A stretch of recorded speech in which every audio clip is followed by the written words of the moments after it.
penulis lebih berpendapat, lebih condong menguatkan bahwa sholat malam itu berapa rakaat? 11 rakaat. Kenapa? Sesuai dengan hadis Aisyah radhiyallahu taala anha. Ini hadis yang sahih, diriwayatkan oleh Al-Imam Al-Bukhari dan Imam Muslim dalam kitab sahih mereka. Artinya hadisnya muttafaqun alaih. Kata Ibunda Aisyah, Rasul sallallahu alaihi wasallam tidak pernah menambah rakaat baik pada bulan Ramadan atau selain daripada bulan Ramadan ketika beliau sholat malam dari 11 rakaat. Jadi kalau kita bicara pendapat mana yang lebih kuat, wallahu taala a'lam, sesuai dengan hadis-hadis yang disebutkan bahwa yang paling kuat sholat malam itu berapa rakaat? 11 rakaat. Ada riwayat yang lain di mana Nabi Shallallahu alaihi wasallam sholat malam itu 13 rakaat. Disebutkan juga di dalam Sahih Muslim. Nah ini ya khilaf di antara atau seakan-akan ada dua hadis yang kontradiksi. Namun sebagaimana pernah kita bahas berulang-ulang bahwa sejatinya tidak ada ayat dengan ayat, hadis dengan ayat atau hadis dengan hadis yang saling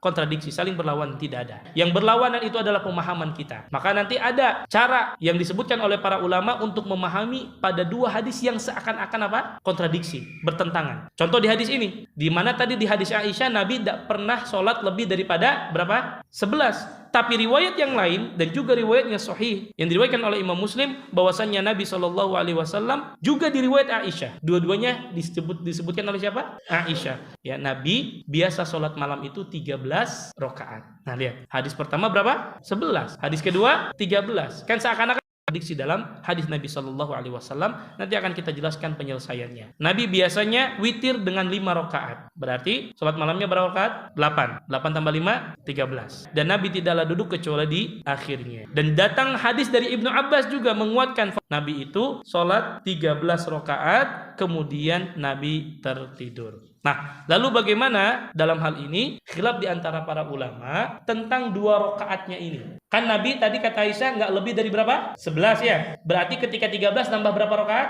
2. Nah, yang 2 rakaat ini khilaf di antara para ulama. Ini 2 rakaat termasuk sholat malam atau 2 rakaat yang lain. Paham? Kenapa? Karena Aisyah radhiyallahu taala anha di riwayat yang pertama menjelaskan Nabi tidak pernah menambah lebih daripada 11 rakaat. Maka di sini ada beberapa pendapat. Pendapat pertama, sebagian mengatakan 2 rakaat pertama ini adalah sunnah sholat isya. Ada yang mengatakan juga yang dimaksud 2 rakaat ini adalah 2 rakaat sebelum fajar. Ada yang mengatakan ini adalah kan 2 rakaat yang dimaksud ini tambahannya itu adalah 2 rakaat yang ringan sebelum Nabi sholat malam. Maka wallahu taala alam, pendapat yang paling kuat ini Nabi itu tetap sholatnya itu 11 rakaat. Namun Nabi itu kadang bervariasi dalam masalah witirnya. Kadang Nabi witirnya 1 rakaat atau 3 rakaat atau 5 rakaat.